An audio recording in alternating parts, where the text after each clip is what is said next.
Bueno, oramos después del tiempo de adoración y lo hicimos incluyendo la oración por el sermón, de manera que creo que estamos orados en ese sentido. Yo quiero pedirte que abra la segunda carta de Pedro para que nosotros iniciemos hoy una nueva serie. Creo que algunos o muchos o todos, no sé, recordarán que mis últimos 2 mensajes fueron titulados El espíritu de la apostasía. Y en el día de hoy vamos a comenzar una serie que tiene que ver con la segunda epístola de Pedro y la epístola de Judas. No será tan larga como la del libro de los Hechos, duró casi 3 años, porque en esencia, segunda de Pedro tiene 3 capítulos y Judas es 1 capítulo, de manera que tendremos ahí unas semanas, no sé cuántas todavía. Lo interesante es que en la medida en que yo comencé a leer las cartas y a escudriñarlas minuciosamente, me percaté que el mejor título para esta serie providencialmente es el espíritu de la apostasía.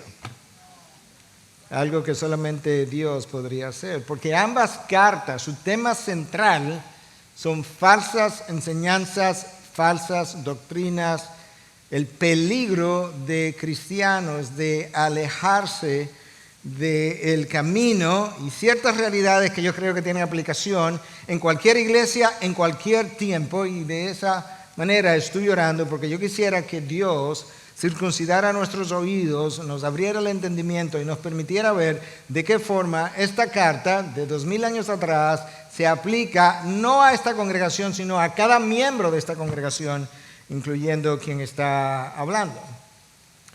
La carta a Judas tiene que ver con herejías doctrinales. Y los falsos maestros estaban llegando a la iglesia desde afuera. Era una amenaza externa. Pero la carta que tiene que ver con Pedro, segunda carta, los falsos maestros estaban dentro de la iglesia.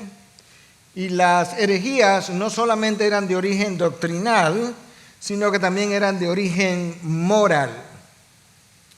Y Pedro está preocupado por la destrucción potencial que estas falsas enseñanzas pudieran causar. Y esa es la razón por la que él comienza su carta de la manera que lo hace, lo vamos a ver pronto.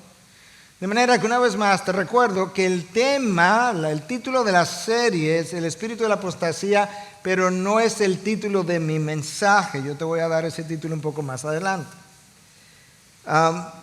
Pedro escribe con cierto sentido de urgencia desde el principio y cierto sentido de intensidad. Él sabe que estos falsos maestros están tratando de arrastrar a verdaderos discípulos hacia sus caminos, hacia sus enseñanzas erróneas. Y esta gente ha llegado al punto incluso de negar al Señor Jesucristo.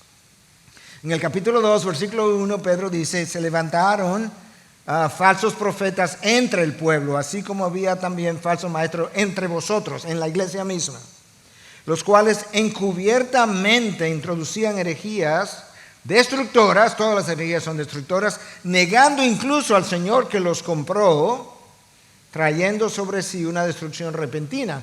Lo increíble de esto, le decía yo a mi esposa ayer, es que Pedro está hablando como que estos son cristianos verdaderos que están a punto de apostatar. Dice que ellos negaron incluso al Señor que los compró. De manera que el peligro al que Pedro se estaba refiriendo era y es más real de lo que tú y yo podemos percatarnos. Si tú avanzas un poco más en los versículos 20 y 20 al 22, de este capítulo 2 al que me estoy refiriendo ahora, Pedro habla de que esta gente llegó a negar los mandamientos santos. Aparentemente estos apóstatas habían experimentado lo que parece, por lo menos en la superficie y de la manera que Pedro se refiere a ello, una verdadera salvación. Y después que habían experimentado una verdadera salvación, como que habían caído de la gracia, y Pedro está alarmado de que esta gente que tenía un estilo de vida moral desde el punto de vista cristiano, ha regresado y se ha involucrado en la corrupción y en los placeres de este mundo. Él llama a esta gente, en el texto de hoy que vamos a leer, que esta gente está ciega, que esta gente es miope, que está corta de vista. Y cuando tú sigues escarbando en este capítulo 2, porque estoy tratando de darte una panorámica de toda la carta, cuando sigues escarbando el capítulo 2 y llega al capítulo 2, 13, tú te das cuenta que esta gente había abandonado la moralidad cristiana para abrazar una inmoralidad sexual, entregándose a placeres pecaminosos de la carne que incluían la borrachera y la glotonería. Esta gente vivía sin ley, prometiendo libertad. Claro, si tú no tienes ley, pues obviamente que tú podrías vivir en libertad. Y sin embargo, Pedro dice en 2:19 que esta gente no eran más que esclavos de la corrupción. Pero él no está hablando de incrédulos allá afuera, él está hablando de gente que estuvo aquí adentro y que aparentemente habían sido comprados por Cristo. Y una de las características de esos falsos maestros es que encontraron la forma de cómo explotar a creyente para sacarle ciertos beneficios, ganancias. Y eso es una de las características de los falsos maestros. Y es que ellos pueden obtener ganancias de las ovejas, que no siempre tienen que ser dinero, pero pueden ser beneficios, disfrutes, placeres de las ovejas, cuando en realidad se estaban ahí como maestros para proteger las ovejas. Obviamente esta distorsión no es solamente moral, es también doctrinal. Si esto es permitido en una iglesia, cualquier iglesia, el resultado final será su destrucción. No solamente porque dentro de ellos mismos se comerán unos a otros, pero Dios mismo juzgaría a dicha iglesia. Esta gente incluso argumentaba teológicamente, lo verás en el capítulo 3, cuando lleguemos, te estoy dando de nuevo una panorámica. Esta gente argumentaba teológicamente que en realidad el Señor no iba a venir, que no iba a haber ninguna segunda venida y que la mejor evidencia de que el Señor no venía era la tardanza. Y Pedro está tratando de explicarle que incluso se mofaban de eso, que no, que la tardanza es su segunda venida. Imagínate 2000 años después que Él no ha llegado todavía, lo que dirían hoy. Se debía a una misericordia de Dios que no quiere que nadie perezca. Esta gente no tenía una actitud pasiva, esta gente eran proselitistas, eran activos dentro de la iglesia, tratando de cautivar discípulos verdaderos. Prometían libertad mientras ellos se involucraban en una corrupción moral y especialmente en una inmoralidad sexual. Pedro lamenta en su carta que esta gente haya comenzado a pecar de esa manera. Y yo decía ayer en uno de mis tweets, cuando tú me ves tuiteando, lo más probable es que estoy estudiando, meditando, reflexionando y algo me ha llegado a la mente.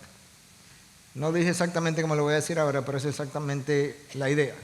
La medida del amor que un pastor tiene por sus ovejas, tú puedes medir el amor que un pastor tiene por sus ovejas por cuánto a él le duele el pecado de una de ellas.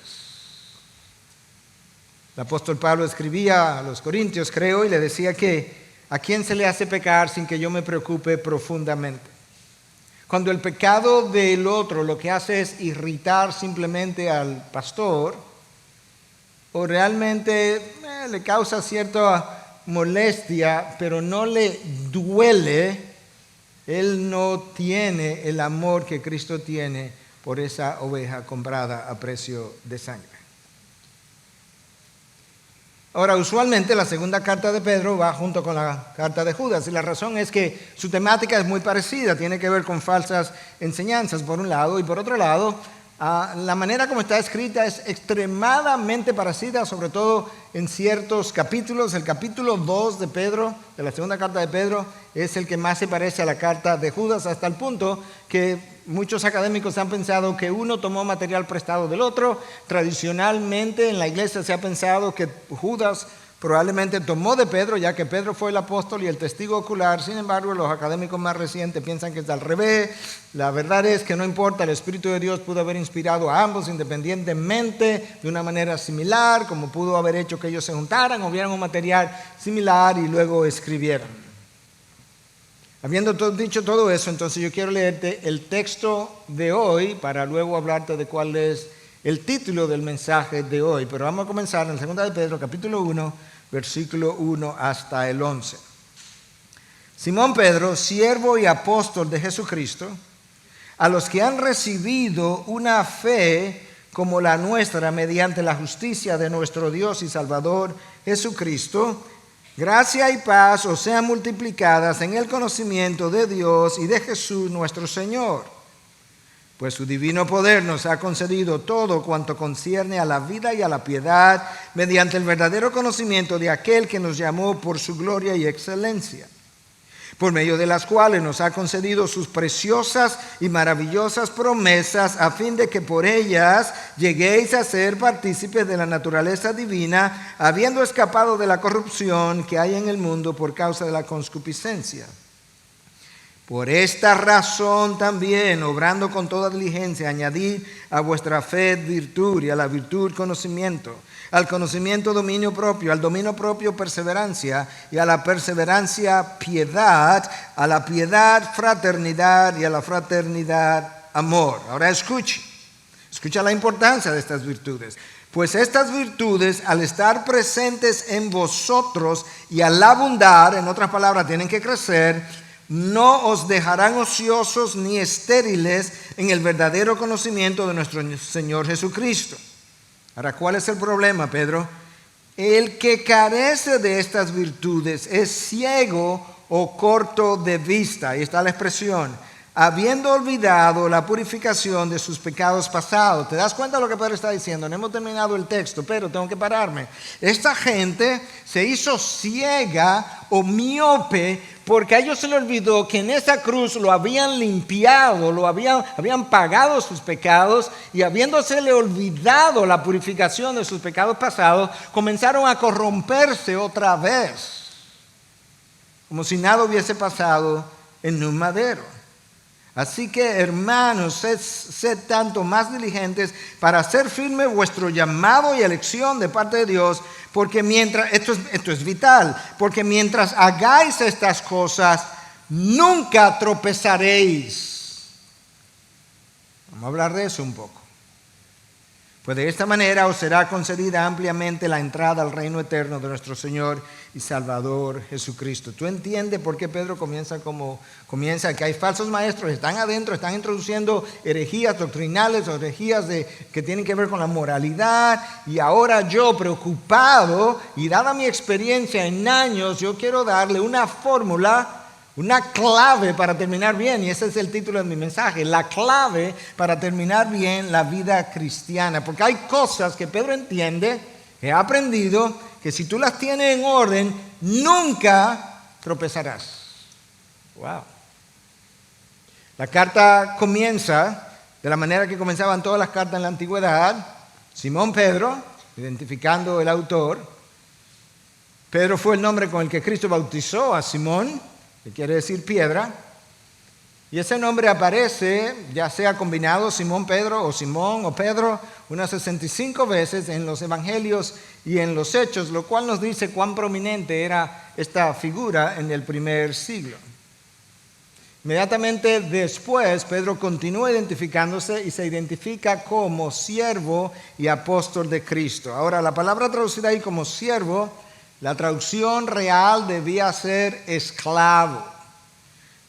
Los traductores de las Biblias modernas tienen como una cierta alergia por la connotación que la palabra esclavo tiene, pero literalmente esa palabra que aparece como 123 veces en el Nuevo Testamento, digo en toda la Biblia creo, es la palabra doulos, y un doulos era un esclavo. Ahora, cuando Pedro dice que él es un esclavo de Jesucristo, él no está tratando de transmitir una actitud de humildad, aun si él lo era, sino que él lo que está tratando de transmitir es la idea de que yo no me pertenezco.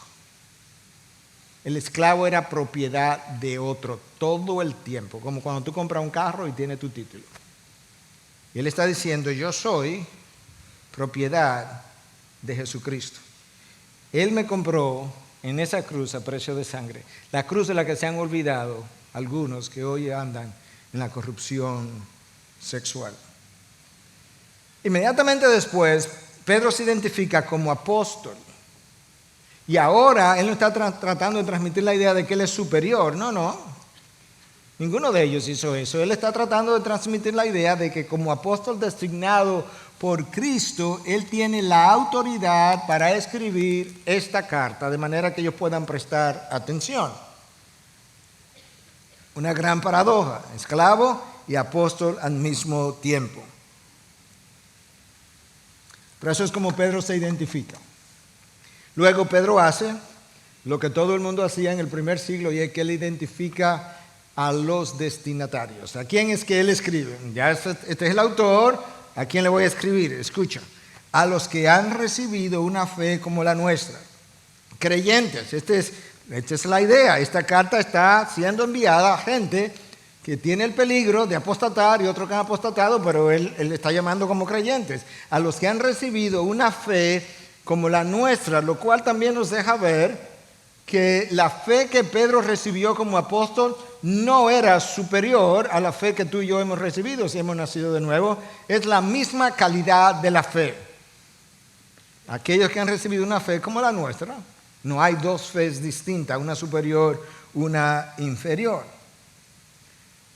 Y Pedro continúa y dice ahora, ¿cómo nosotros y él ha recibido esa fe? Mediante la justicia de nuestro Dios y Salvador Jesucristo. En otras palabras, no es por nuestros méritos, no es por nuestras obras, no es por el esfuerzo que nosotros hayamos hecho, es simplemente por la justicia de Cristo. Y esa justicia de Cristo tiene que ver con la obra de Cristo. De manera que aquellos que han recibido una fe como la nuestra, la han recibido mediante la obra, los méritos del Señor Jesucristo. Para que quede claro, en contraste con las enseñanzas de los falsos maestros que enseñaban que tú tienes que hacer ciertas obras para ganarte la salvación, o tienes que poseer cierto conocimiento especial, como decían los gnósticos o enseñaban los gnósticos, para poder ganar salvación. No, Pedro quiere dejar claro que esta fe que nosotros hemos recibido es un don de Dios, que no tiene nada que ver con méritos, no tiene nada que ver con obras, no es nada que yo me merezco. Él todavía no los ha saludado, porque así era, me identifico como autor, identifico el destinatario, ahora los saludo. Gracia y paz a vosotros. Gracia paz es shalom, el saludo tradicional hebreo. Gracia viene de una raíz griega, de manera que él se está dirigiendo a gente que tiene un trasfondo tanto hebreo como griego, y dice que esa gracia y esa paz sean multiplicadas mediante el conocimiento de nuestro Dios. En otras palabras, el incrédulo no tiene acceso a esa gracia y a esa paz a la que Pedro se está refiriendo. Esto es una gracia y una paz que es multiplicada sobre los hijos de Dios y que viene precisamente por ser hijo de quien ahora somos hijos. Entonces, después que él se identifica a los destinatarios, y luego que él clarifica, o mejor dicho, después que él saluda, él comienza a hacer lo siguiente. Primero, de una manera breve, nos dice qué es lo que Dios ha hecho, para inmediatamente después decirme, esto es lo que a ti te toca hacer. En vista de lo que Dios ha hecho, eso es lo que llamamos el indicativo, lo que Dios ya hizo. Ahora yo te voy a dar el imperativo, lo que a ti te toca hacer. Y el indicativo, lo que Dios hizo, está en el versículo 3. Por su divino poder nos ha concedido, eso lo hizo Dios, todo cuanto concierne a la vida y a la piedad, ahora me va a decir cómo, mediante el verdadero conocimiento de aquel que nos llamó por su gloria y excelencia. ¿Qué es lo que Pedro me está diciendo?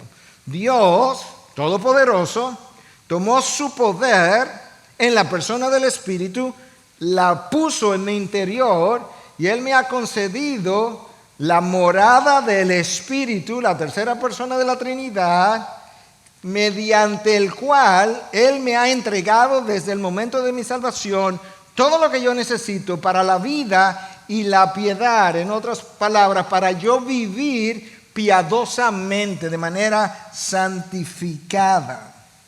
Para eso me dio el Espíritu. Ahora, eso no quiere decir que mi vida de santificación es igual al siguiente día de mi conversión que 10 años después. No debía ser, debe crecer. Pero ya yo tengo ese primer día todo lo que se requiere para tener una vida de piedad, lo que implica una vida alejada del pecado, mientras nosotros vivimos cerca de Dios. Tiene que mantener esas dos cosas en balanza. Aquí está el pecado, aquí está Dios. No me puedes decir que está en el pecado, en la práctica del pecado, pero que tú te sientes muy cerca de Dios. No, porque no se puede dar así. O estás cerca de uno o estás cerca del otro. Y Dios hizo eso, de acuerdo al texto, mediante el verdadero conocimiento de aquel que nos llamó por su gloria y excelencia. ¿Qué es lo que Pedro está diciendo? Bueno, Dios lo hizo. ¿Por qué lo hizo? Porque Él me llamó para que yo viva para su gloria y para que yo viva con una excelencia moral, que es la vida piadosa.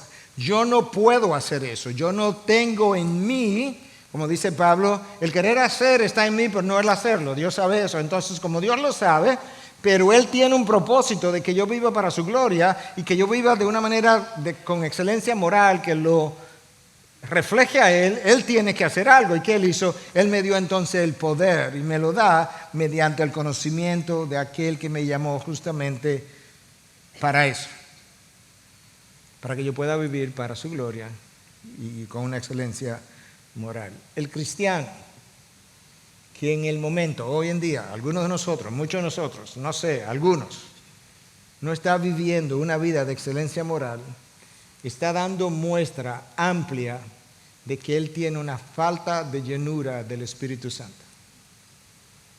El Espíritu Santo no se te da en por cientos, no es como que, bueno, si al pastor le dieron el 90% y a mí solamente me dieron el 50%, pues entonces se explica.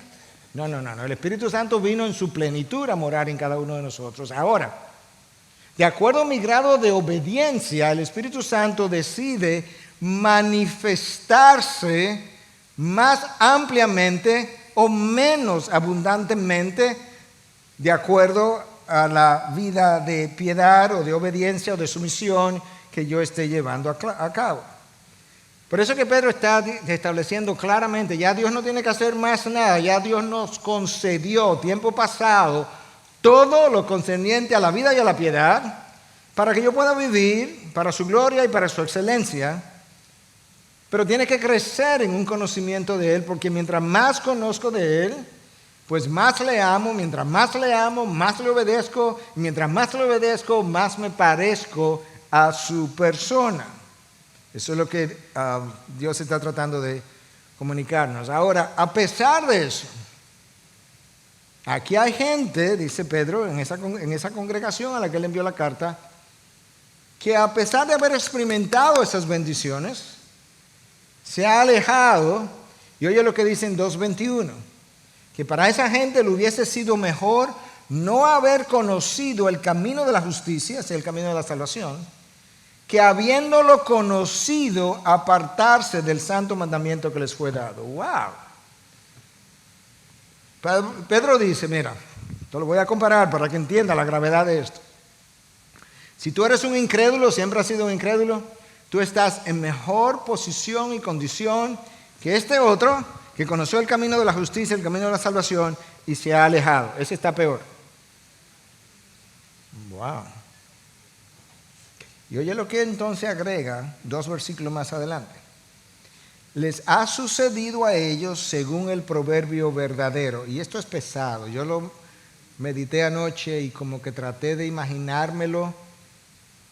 Dice, el perro vuelve a su propio vómito y la puerca lavada vuelve a revolcarse en el cieno o en el lodo. Entonces yo me puse como un perro en mi mente. Regresé a mi vómito y comencé a imaginarme lamiendo esto. Y yo decía, wow. Y la puerca soy yo. La puerca lavada por la sangre de Cristo, donde me quitaron todo el lodo. Pedro me dice, esa gente lo que ha hecho es volver a su propio lodo. Yo me sentí pesado anoche. No porque yo esté apostatando, sino por la realidad de estas palabras. Hay algo más que Dios ha hecho. que Pedro pone aquí, que Pedro dice, eso te debe ser de incentivo para que tú vivas la vida que Cristo compró para ti, para que tú puedas vivir una vida piadosa, para que tú puedas vivir una vida alejada del pecado. Escucha lo que Pedro dice, que Dios nos ha concedido sus preciosas y maravillosas promesas a fin de que, ese es el propósito, ¿para qué fue que Él te concedió estas promesas? A fin de que por ellas llegué a ser partícipes de la naturaleza divina, habiendo escapado de la corrupción que hay en el mundo por causa de la concupiscencia. ¿Están conmigo? ¿Me están siguiendo? Por este lado, ¿me están siguiendo? ¿No voy muy rápido? Ok. Escucha la Nueva Traducción Viviente para que entienda el propósito de las promesas. Estas promesas hacen posible que ustedes participen de la naturaleza divina y escapen de la corrupción del mundo causada por los deseos humanos. El cristiano que llega a conocer a Dios mejor, llega a confiar en sus promesas mejor. Y el confiar en las promesas de Dios que son todavía futuras y poner mis ojos en dichas promesas hace que mis ojos no estén aquí debajo y hacen que yo no sea seducido, que yo no sea desviado, que yo no sea distraído, que yo no sea entretenido. Y eso, de hecho, está en el Nuevo Testamento expresado de otra forma, en otro texto, con relación a otro grupo de personas.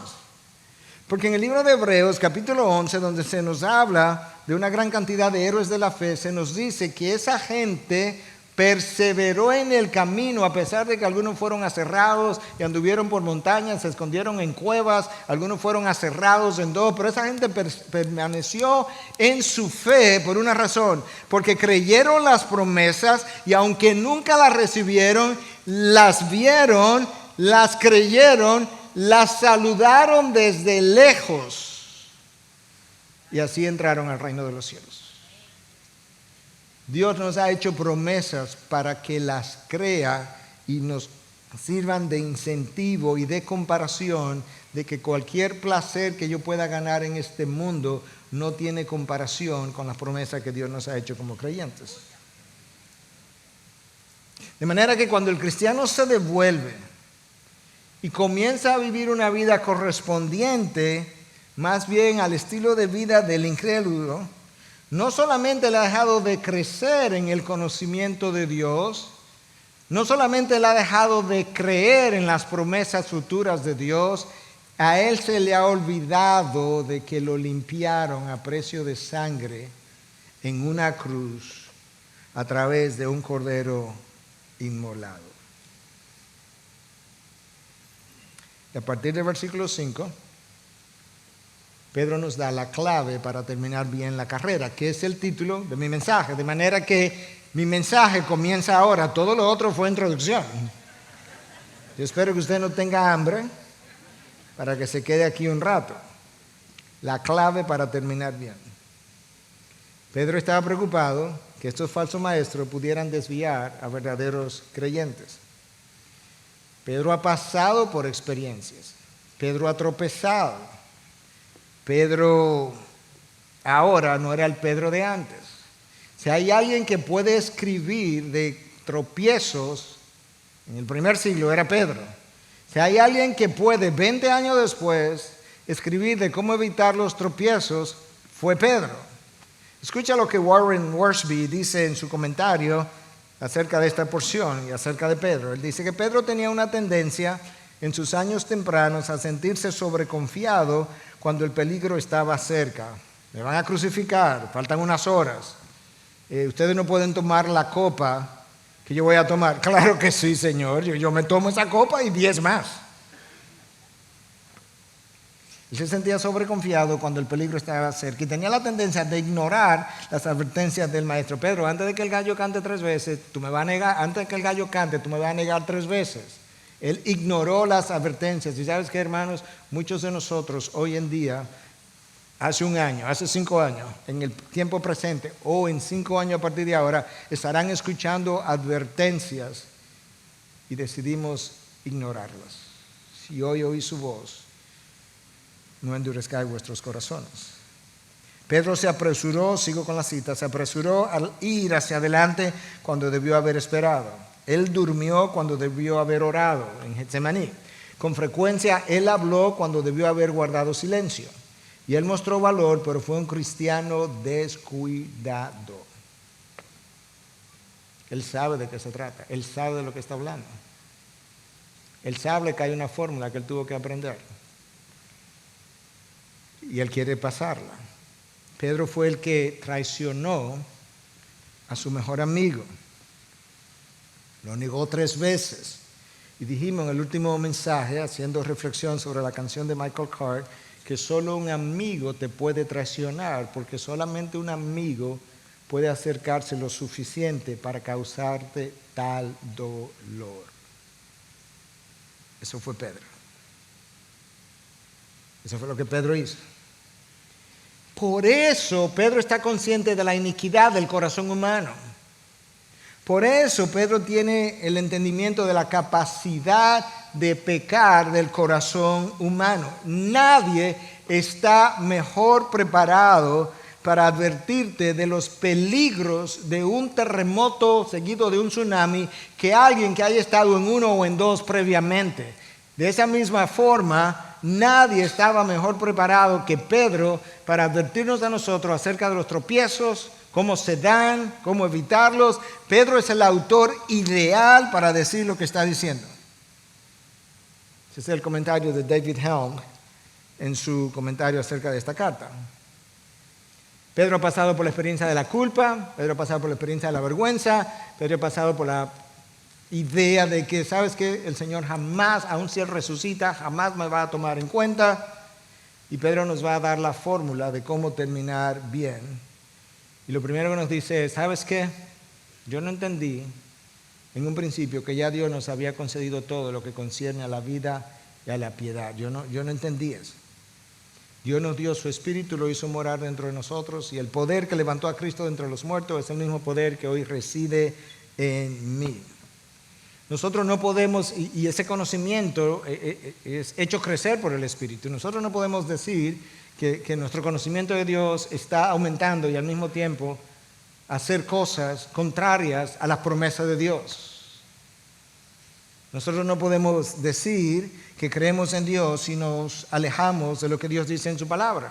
No, yo creo en Dios. Mira, yo tengo una fe inquebrantable, pero todos los días estoy más lejos de lo que la palabra me ordena. Lo importante no es que yo conozca acerca de Dios, sino que yo viva una vida de cercanía y de comunión con Dios, de manera que año tras año yo luzca más a la imagen de Cristo. Si en el día de hoy alguien revisa mi vida y yo tengo menos imagen de Cristo que hace 3 o 4 o 5 años, hay un problema con mi vida y yo he comenzado a echar para atrás y hay un grave peligro como en el horizonte sobre mí. Y la única manera de nosotros mejorar eso es cediendo el control cada vez más de cada área de mi mente, de mi voluntad, de mis deseos, de mis impulsos al Espíritu de Dios. Porque en el interín lo que ha pasado es que yo le he ido cediendo cada vez más terreno a los deseos y a los impulsos de mi carne. Y eso es verdad de mí y eso es verdad de ti. Si tú no piensas que tu pastor tiene impulsos pecaminosos, o que cualquier pastor tiene impulsos pecaminosos, o que el mejor pastor del mundo tiene impulsos pecaminosos, tú vives en otra galaxia. Todo el mundo tiene impulsos pecaminosos. La pregunta no es esa, la pregunta es si lo vamos a obedecer o si le vamos a dar el control al Espíritu de Dios. Rabbi Zachariah en una ocasión decía que en ocasiones él venía subiendo los escalones para predicar y de repente le entraba uno de los pensamientos más inicuos posible. Escucha, Pedro. Entonces, esta es la fórmula. ¿Quieres terminar bien? Esta es la fórmula. Por esta razón, también obrando con toda diligencia, añadir a vuestra fe virtud, y a la virtud conocimiento, al conocimiento dominio propio, al dominio propio perseverancia, y a la perseverancia piedad, a la piedad fraternidad, y a la fraternidad amor. Me voy a parar ahí. Pedro comienza su cadena de 8 eslabones diciendo, a la fe que ya Dios te concedió en el momento que viniste a creer, tiene que agregarle virtud. Mira cómo lo dice la Nueva Traducción Viviente. En vista de todo eso, de todo lo que ya Dios hizo, las promesas, el Espíritu que hizo morar en ti, esfuérzate al máximo por responder a las promesas de Dios, complementando su fe, que ya tenías, con una abundante provisión de excelencia moral, escarbando las palabras que la Biblia de las Américas tiene en el lenguaje original, descubrí que es exactamente lo que la Nueva Traducción Viviente dice. Cuando la Biblia de las Américas dice que procure con toda diligencia, en el original eso implica haz tu mayor esfuerzo. No algo esforzado, no, tu mejor esfuerzo. Esfuérzate al máximo. Y luego cuando habla de que a la fe le agrega virtud, en el lenguaje original, la manera como eso está escrito implica que tú agregue una abundante provisión de excelencia moral, que es exactamente lo que la Nueva Traducción Viviente dice. Entonces ahora yo entiendo que mi vida cristiana requiere un esfuerzo y no pequeño, que Dios ya ha hecho algo, me concedió la fe y Él me dice, ¿sabes qué? Te concedí la fe y te concedí el poder, ahora ejercita el poder que está en ti y haz crecer tu fe. La fe no puede ser estática. Tiene que crecer en la medida en que tú conoces a Dios.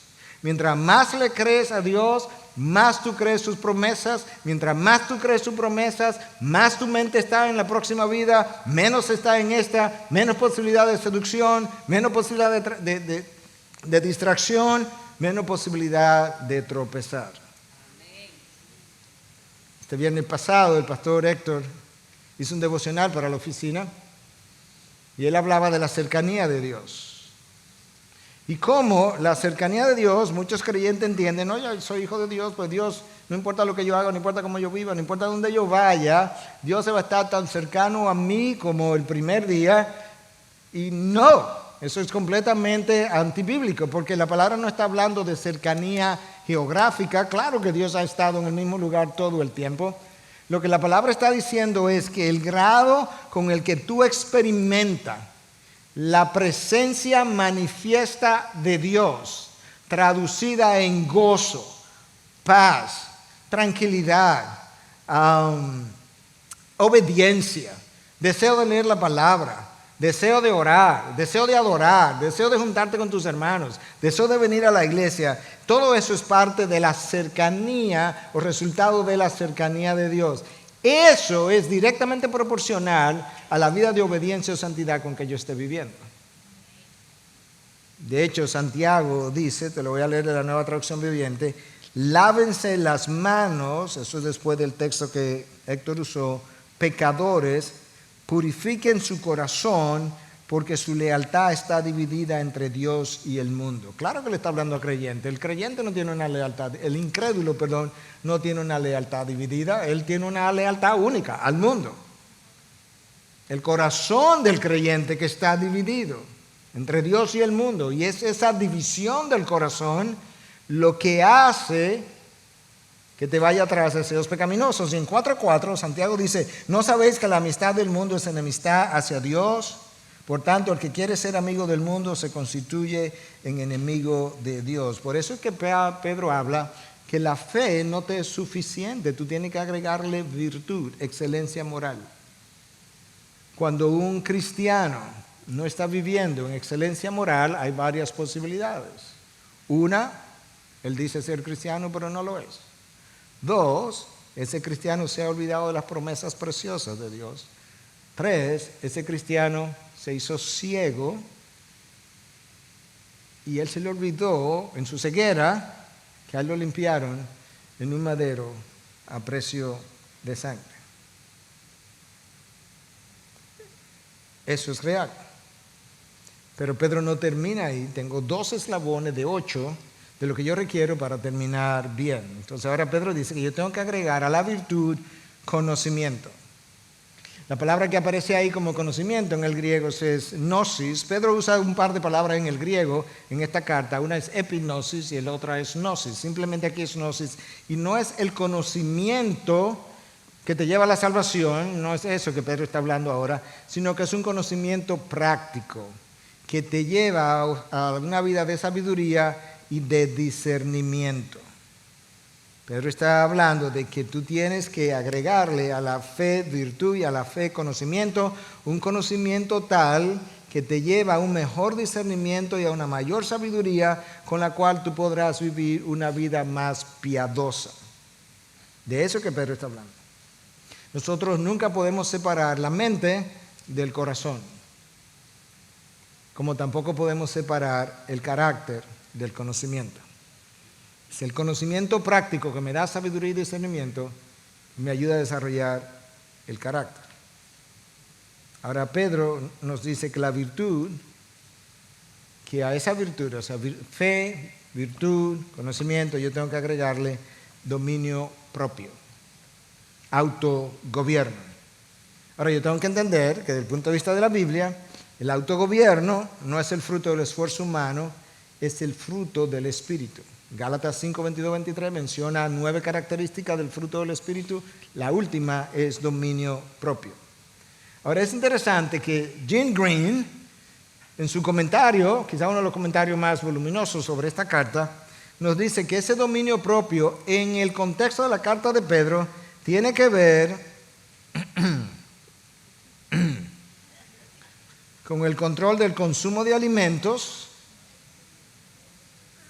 el control de la lengua y el control de deseos sexuales. ¿Qué es lo chocante?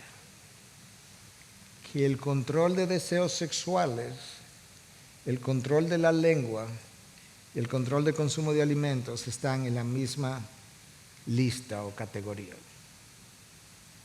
El dominio propio, que es fruto del Espíritu, no es tan simple como parece.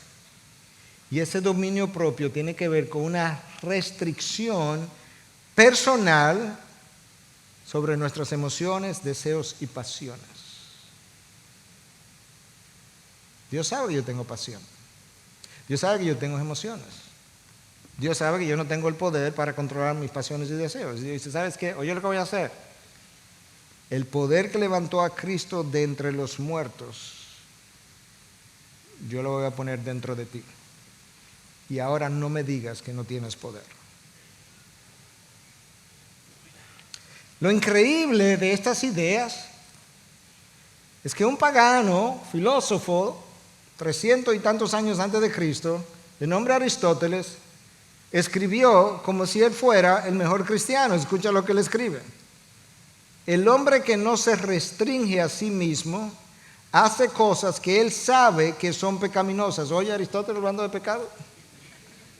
Hace cosas que él sabe que son pecaminosas por una influencia de sus pasiones. Mientras que el hombre que tiene dominio propio, conociendo que sus deseos son pecaminosos, rehúsa seguirlos basado en sus principios. Ese fue Aristóteles. Nos debe quedar claro que el dominio propio es algo que se puede tener porque el Espíritu que mora en nosotros vino justamente a producir ese fruto. Yo necesito llenura del Espíritu. De ahí depende el dominio propio. Cuando hablamos de llenura, igualmente, no estamos hablando de que el Espíritu está parcialmente, sino el grado que el Espíritu decide manifestarse en el creyente para darle la habilidad, ya sea de dominio propio, de tener gozo, paz, amor, todo el fruto del Espíritu, habilidad para enseñar, para predicar, para soportar las pruebas, todo eso es el resultado del dominio del Espíritu. Pedro continúa desarrollando esta cadena, estos eslabones de la cadena para terminar bien la carrera. A la fe le agrega virtud, a la virtud le agrega conocimiento práctico que te lleva a la sabiduría y al discernimiento. A ese conocimiento le agrega dominio propio. Van 4 y son 8. Y ahora al dominio propio necesitamos agregar perseverancia o paciencia, dependiendo de la traducción. William Barclay, hablando de esta palabra paciencia o perseverancia, pero en un texto que aparece en el libro de Efesios, dice que La palabra paciencia se refiere a alguien que soporta los insultos y las injurias sin amargura ni queja. Es el espíritu que puede soportar a las personas desagradables con cortesía y a los tontos sin irritarse. ¿Tú quieres un chin de esto? Para nuestra audiencia internacional, un poquito de esto. Es la persona que tolera los insultos y las injurias sin amargura ni queja. Y es el espíritu que soporta a las personas desagradables con cortesía, lo trata con cortesía. Y aún más, a los tontos los trata sin irritarse. Si tú quieres una idea del significado de esta palabra paciencia o perseverancia, quizás esto te lo pueda dar. Usualmente esa palabra se usa en la Biblia para referirse a Dios. Cuando se usa la palabra en inglés, frecuentemente se habla de que Dios es long suffering. Dios sufre la injuria, el insulto de sus hijos. Por eso Él es lento para la ira. En español la palabra es longanimidad. No me gusta mucho porque suena como longaniza, pero y yo sé que la longaniza a veces puede ser larga, pero me gusta más la palabra long suffering. Dios sufre largamente las injurias de sus hijos. Y aquí la palabra nos está invitando entonces a ser tan paciente como Dios es, como Dios lo ha sido con nosotros. La idea es perseverancia, la idea es soportar bajo presión, sin renunciar a nuestra fe y siendo obediente a Dios. Diferentes cristianos a lo largo de 20 siglos han estado bajo presiones enormes. Algunos han perdido la vida, y la siguen perdiendo hoy, por la presión a la que han sido sometidos por no negar la fe. Dios dice, la razón por la que yo puse un poder infinito en ti, en la tercera persona de la Trinidad, es porque yo conozco muchas cosas que te van a venir y hay algunas de esas cosas que te aplastarían, pero yo te he dado todo lo que concierne a la vida y la piedad para que tú perseveres hasta el fin sin negar tu fe, sin negar mi palabra y sin deshonrarme. Tú tienes la habilidad, tú tienes el poder. Pedro continúa construyendo su clave para terminar bien. A la fe le agrega virtud, a la virtud le agrega conocimiento, al conocimiento le agrega dominio propio, al dominio propio le agrega perseverancia o paciencia y a la perseverancia le agrega piedad. La piedad hace referencia a un estilo de vida que imita a Cristo, un estilo de vida que trata de hacer la voluntad de Dios independientemente del costo, el precio, el peso. La piedad tiene que ver con una actitud y disposición correcta hacia Dios y hacia el otro. Una persona piadosa tiene la actitud y la disposición correcta, no solamente en sentido vertical hacia Dios, él tiene la misma actitud y disposición en sentido horizontal. La persona piadosa no toma el camino de menor resistencia. La persona piadosa no toma el camino de mayor conveniencia. Él o ella toma el camino de la voluntad de Dios, aun si eso implica la cruz. La persona piadosa no usa la mentira para cubrir su pecado. Él trata de caminar en la verdad y cuando él sabe que ha comprometido la verdad y alguien le pregunta, él contesta con la verdad, aun si eso le trae consecuencias. Así pasó en el primer siglo, así sigue pasando con los mártires. Lo peor que le puede pasar a un cristiano es usar la mentira para cubrir su pecado, porque cuando tú haces eso, tú lo que has hecho es una alianza con el padre de mentiras en contra de Cristo, que representa la verdad. Y hace un compromiso que yo hice hace muchos años atrás, del cual he hablado a personas de manera individual. Yo me comprometí a decir la verdad, aunque me cueste la vida si he transgredido la ley, porque yo siempre quiero a Dios de mi lado. No quiero a Satanás de mi lado ni por 5 segundos, no importa si él temporalmente me va a evitar una consecuencia.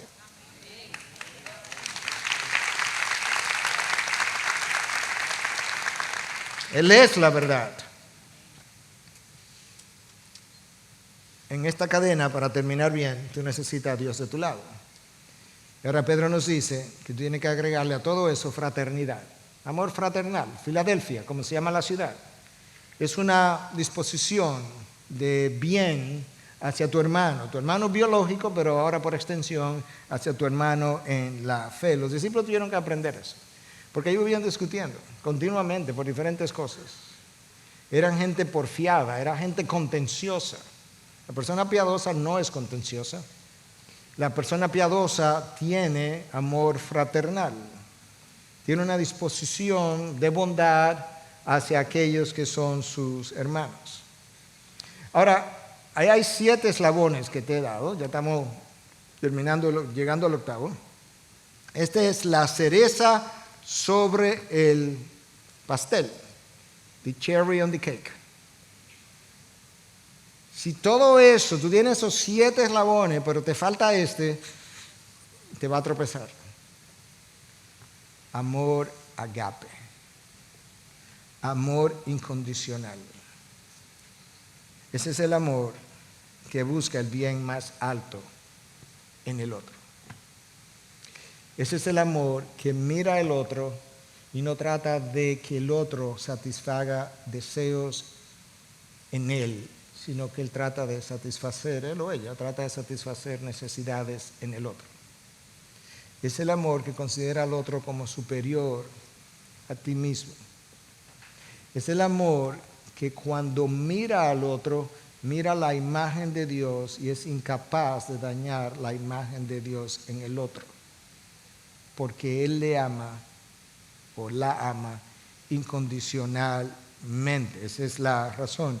El amor romántico, tuiteaba yo también estos días como fruto de mi reflexión sobre esto, el amor romántico, dice Gary Thomas, no tiene elasticidad. Tú eres loco. Yo no digo que el amor romántico no sea bueno, te produce adrenalina, y te produce dopamina en el cerebro, y te produce serotonina, y tú sientes, se volvió loco el hombre. Pero cuando el encanto pasa, el amor romántico no tiene elasticidad. El único amor que tiene elasticidad es el amor incondicional, que tú lo estiras y lo estiras y lo estiras y lo estiras hasta que tú llegas a la cruz y allí dice: Padre, perdónalos porque no saben lo que hacen.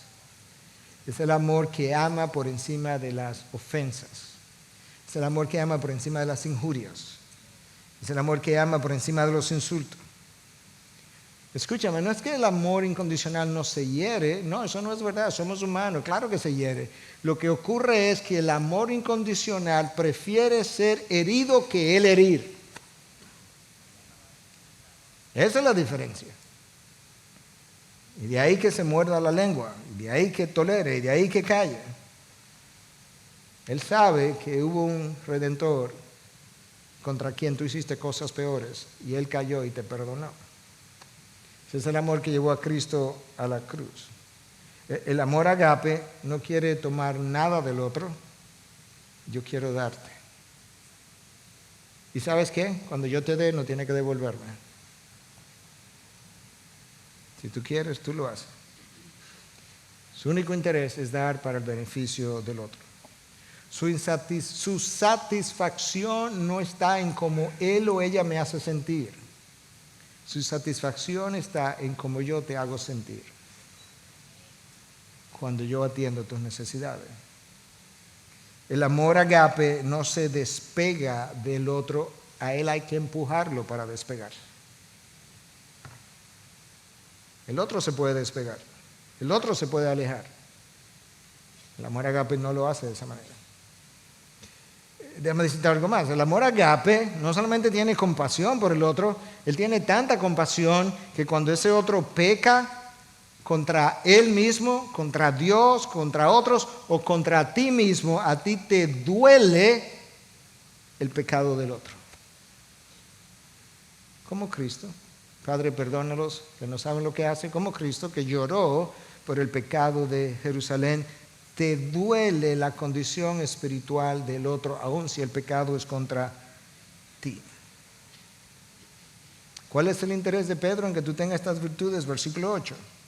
Lo estamos extendiendo hoy porque yo tenía que introducir toda la serie, todo el mensaje y luego desarrollarlo. ¿Por qué es que Pedro está interesado en estas virtudes? Versículo 8.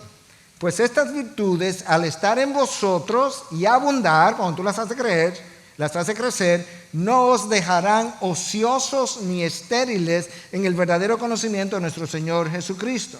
Estas virtudes debieran ser parte de cada cristiano. Cuando no son parte de cada cristiano, ese cristiano comienza a ser infructuoso, comienza a ser estéril, comienza a ser, como es estéril y está infructuoso, comienza a llenar su tiempo con las preocupaciones del mundo, los placeres del mundo, y su vida comienza a lucir más cerca a la vida de un incrédulo que la de un creyente.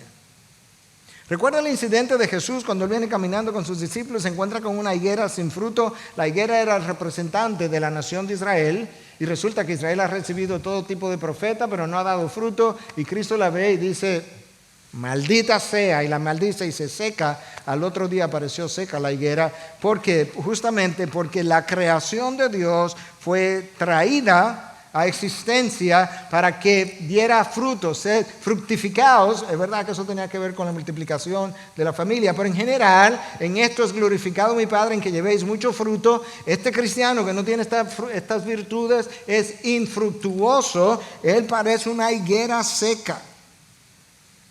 Él no va a terminar bien. Pedro lo sabe. Pedro, si hay alguien que puede escribir sobre esto, es Pedro. Escucha lo que él agrega en el versículo 9. El que carece de estas virtudes, ahora Pedro está como comentando el versículo 8, el que carece de estas virtudes es ciego o corto de vista, miope, habiendo olvidado la purificación de sus pecados pasados. Ahí está el problema. Que el que carece de estas virtudes es porque se ha involucrado con los placeres del mundo, y él se ha involucrado tanto porque a él se le olvidó que lo limpiaron en ese madero. Y no lo limpiaron para que vuelva a su vómito, ni vuelva como la puerca al lodo. Cuando un cristiano no luce como él debiera lucir, cuando él no luce, él no exhibe el carácter de Cristo, a él se le olvidó que al momento de nacer de nuevo,